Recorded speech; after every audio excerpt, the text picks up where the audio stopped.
Hey guys, Tarke out here, and apparently I'm not sleeping tonight. So this is no surprise, but GGG has added a battle pass to Path of Exile. The reason why this is no surprise is Chris Wilson has spoken to us on this multiple times on Battlepass. There are some actual positives of this system. I'm not entirely against the system, but there are many negatives in my mind. I'll go through the positives towards the end of this. If you disagree with all of my negative points and this is only positives for you, great. Cool, but I'll go through my point of view because it's my YouTube channel. Okay, so the way the system works, just very briefly, is it's $30 US as far as I'm aware. You have to pay $30 US. You cannot buy this with points.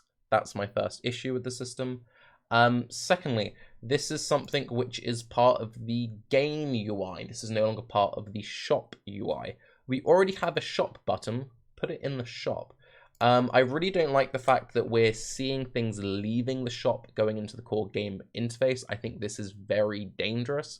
There are a lot of games where you're just constantly bombarded with whatever new micro they have. Whenever micros come out, the chat window already gets spammed. Whenever you log into the game, you get it in the login screen. Do we really need to be adding stuff into the core game UI, especially when it's something which at a glance you could easily press instead of pressing the Atlas passive thing if you don't know there's a keybind for it? I really dislike that. I understand why they do it, because you're more likely to interact with it, and putting this tiny thing here is a constant draw. Whenever you're doing anything mapping, where you spend a lot of time looking at the Atlas, whenever you're adding sections or whatever, look at your missions, you've got this thing here, and you've got this thing here. We really don't need two things to be preying on people. And whether you agree or disagree, a lot of microtransactions are predatory in nature. When we first spoke about Battle Pass systems with Chris Wilson on Battlepass, the conversation came about because I was trying to hold, not necessarily accountable, but I was trying to talk to Chris about the ethics of loot boxes and how it's pretty wildly accepted across the industry that they are predatory to certain players. And the kind of like crux of the conversation, paraphrasing, was some people really don't like loot boxes, some people don't really mind them. In an ideal world, we wouldn't use loot boxes. Battle passes are something we're exploring as an idea. Go back and watch the Battlepass interview in 316 for the full conversation, but that was kind of the gist, at least in my memory. So if this was a system that was going to be replacing loot boxes in any way, I would be fully in favor of this system. Ignoring any pricing concerns, ignoring any UI concerns, it is a price I would very readily accept. You could triple the price, double the price, I don't care. I think that would be an amazing change. However, this isn't replacing loot boxes. There's been no saying, hey, we're announcing this thing, we're replacing loot boxes, or we will test this out and maybe in a couple of leagues or a couple of years' time we'll replace loot boxes with this. Nah. So when we had this conversation with Chris about like, well, what are you going to do with the whole loot box thing? A lot of countries are regulating loot boxes. It was very much a, well, if we get pushed and we have to drop loot boxes, we will if it becomes illegal. But like, we're not going to get rid of loot boxes because they make a lot of money. So, you know, this kind of seems like one of those things where it's just another way to add monetization streams to a game, which isn't necessarily a bad thing because making games cost money and running a business, the goal of a business is to make money. I don't have any issue with game studios trying to make money. But keep in mind, the way that all this stuff kind of happened in the first place was because Bethesda made an armor set for a horse and sold it for $10 however many years ago, and people were like, it's fine, it's just a horse armor set, if you don't like it, don't buy it. And the main issue with that argument of don't like it, don't buy it, ignoring if you think it's predatory or not, is it pay to win? So, is it pay to win anyway? No. Okay, it's fine, it's not pay to win. Well, is it though? So, one issue we have in Path of Exile, and I will never stop talking about this issue, is visual clarity. A lot of these effects are purely fluff.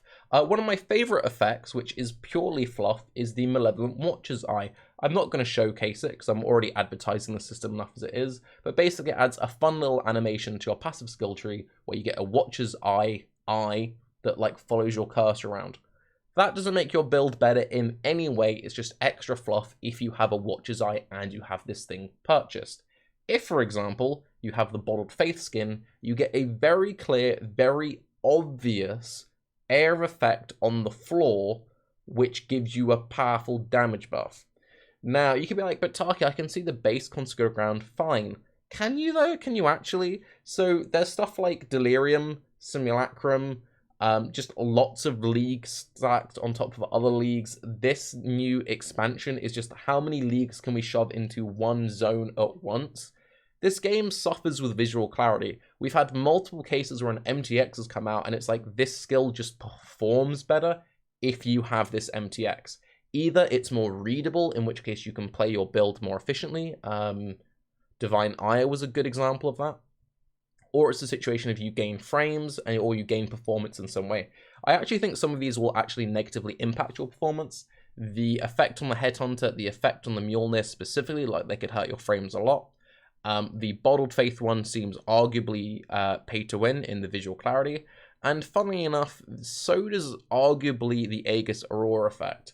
So I once, just for fun, kind of pitched an MTX idea to GGG, which was a shield skin that would like react to when you take damage. So like if you took a it was called like prismatic shield something.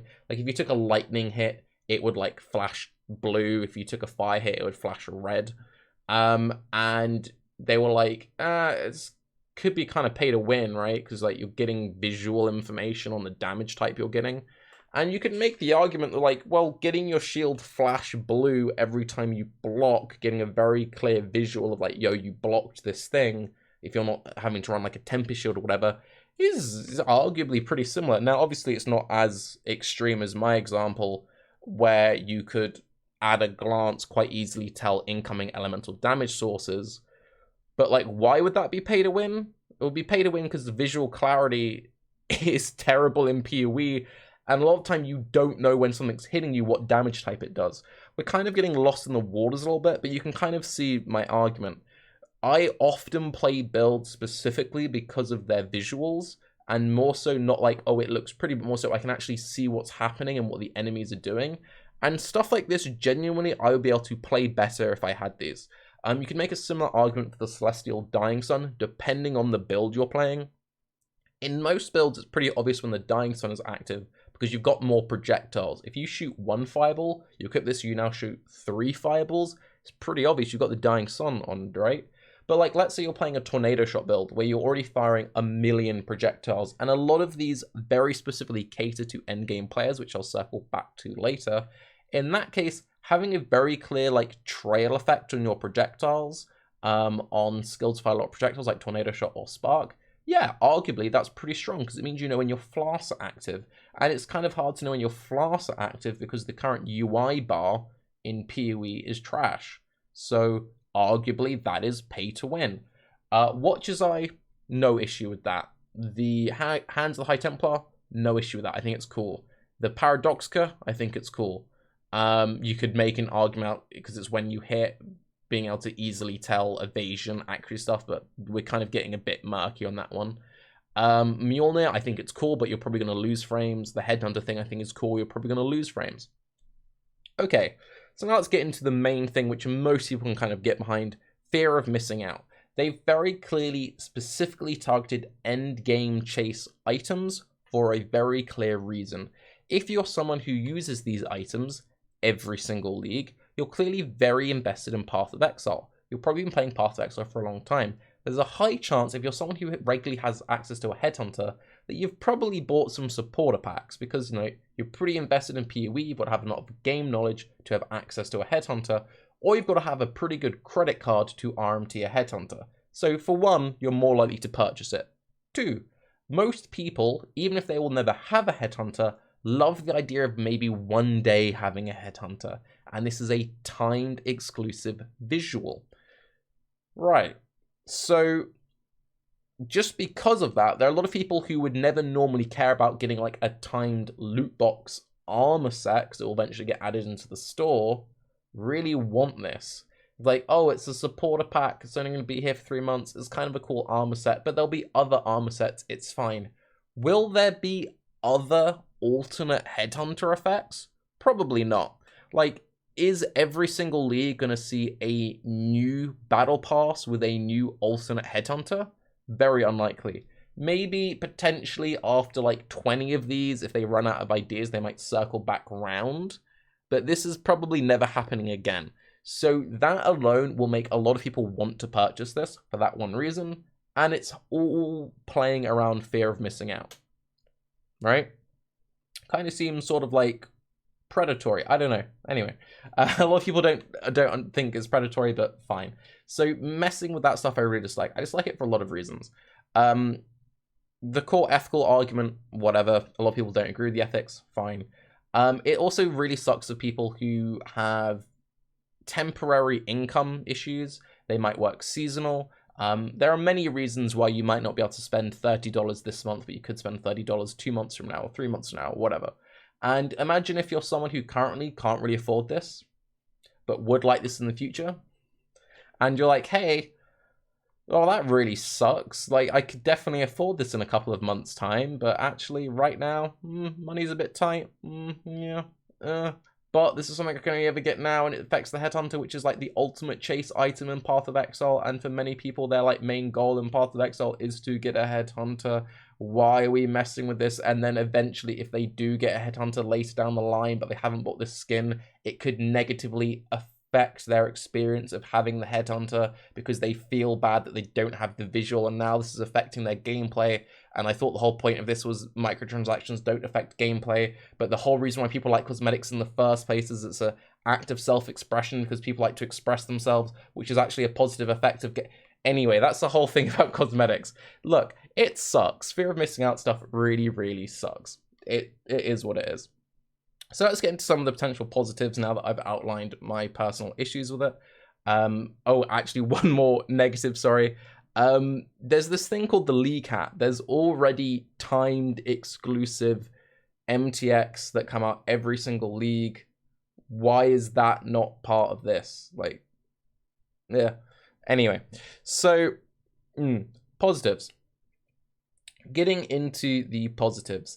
The cool thing about this is because this is very clearly catered towards endgame aspirational items and will most likely and almost definitely is probably making a lot of money right now, it means the next one they do will probably also be tailored towards aspirational endgame items, which means GGG is incentivized to make aspirational endgame items because then they can make these passes for them. And funnily enough, there's recently been a massive push for GGG to make aspirational endgame items in recent leagues. Not saying there's a direct link, but kind of funny how that works. Yeah.